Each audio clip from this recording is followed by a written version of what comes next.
consider taking antidepressants? A person should consider taking antidepressants when the 5 areas of therapeutic self-care we talked about earlier aren't working.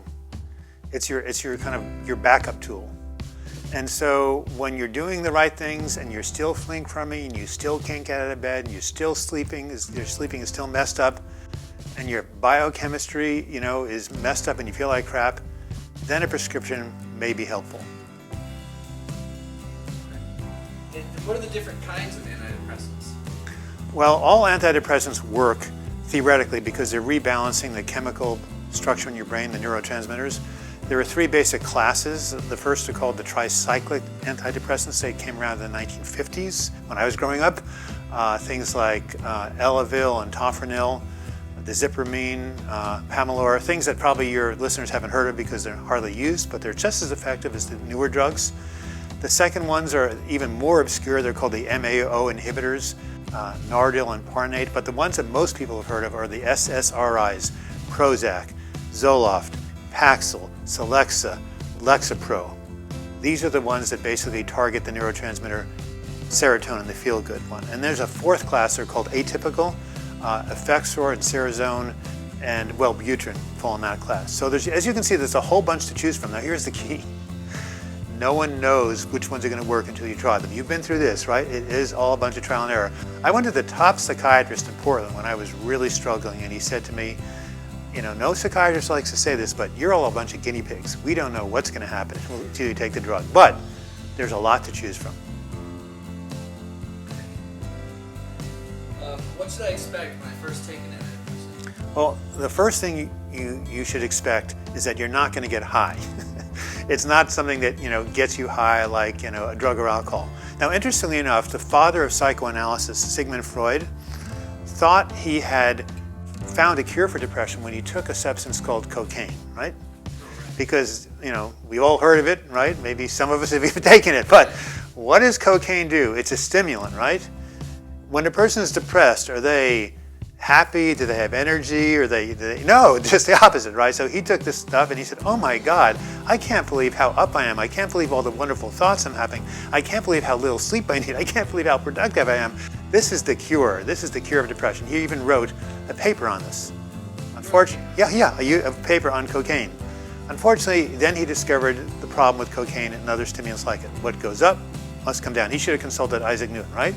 So that's not how the antidepressants work. Unfortunately, or I should say fortunately, it's much more subtle than that. But it takes 4 to 6 weeks for them to really kick into place. So during that initial time, you're going to have to be patient. Oftentimes there are side effects that you have to get through first. Usually they'll go away in 3 or 4 days.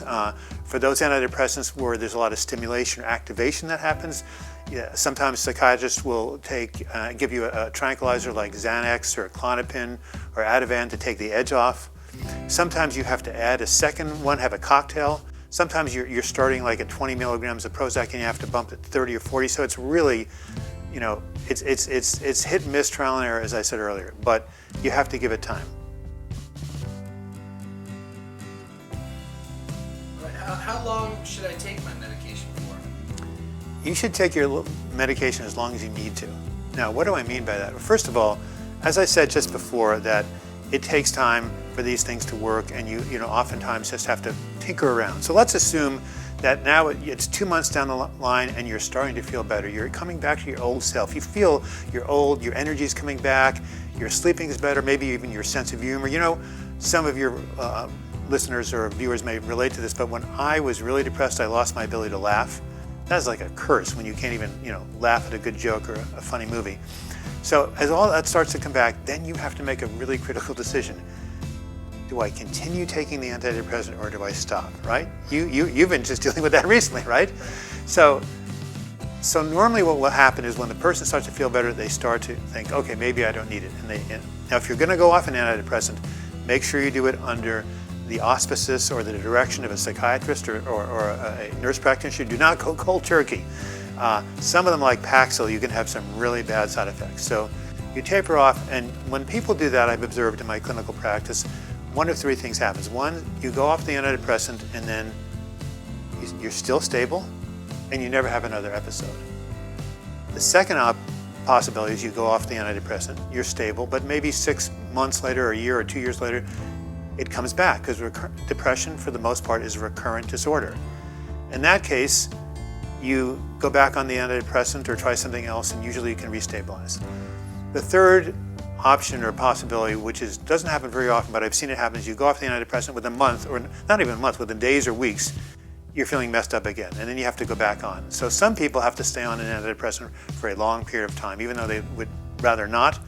Some people can never go back on it, and some people can be off it for a while and then come back later on. So there's all these possibilities. You don't know what's going to happen until you take them, but the thing is, take them till you feel better, and if you feel like tapering off, talk to your doctor and see what you guys can do.